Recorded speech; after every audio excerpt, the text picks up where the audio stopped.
Galiu pideriuku tapti. Nu, pete pideriuku. Tu mano mielas piderestiuk. Pideristiuk. Aš ne pideristiukas, aš gėjus. Gėjukas. Koks tu gėjus? Piderestas. Koks tu gėjus? Koks tu gėjus? Tu ką, tapai paveikslus. Tu didžiais esi. Koks tu gėjus? Tu pideras. Taip negalima sakyti. Pedikas. Kodėl aš negaliu sakyti pedikas? Pedikas gali, bet ne pideras. Gali sakyti pyst žodį. Pyst galiu. Pyst ir užmušiau su plyta tą pediką. O mes jau tikrai galim tą sakyti, nes kažkaip sakė, vieną mėnesį mums reikia biškus į čia. Nesvarbu. Paskui pyst ir atgaivinau. Pyst ir nuvedė ragelį. Pyst ir vėl.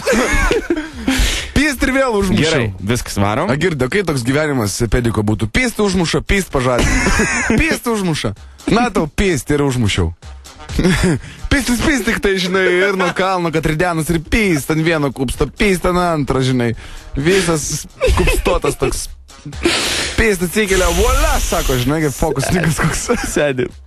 It's enough, nes žinok, tikrai jau... Riebokai? Ne kai riebokai, bet nebepakalbėsiu toj. Kodėl? Gerai man Nainienė. Ponia Nainienė. Nainė, ponia, jeigu jūs klausite, žinokime, su Jonuku čia nieko blogo nedarom. Ne, tai čia netame esmė, aš noriu atsigauti, kad galėčiau ką nors. 16 gimtadienis. Kam čia padovanojo 15 taškų? Madonai padovanojo 15 taškų. Pačiai Madonai. Taip, Madona. Valio balionas.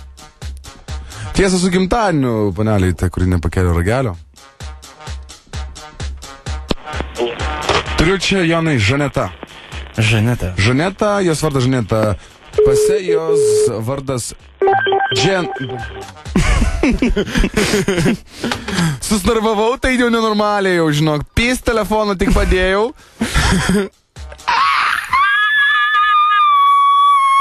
Gerai, varyk. Rolai. Come on. Taip, labai nėra paprasta, žinok, mano mielas draugė, tai viską padaryti.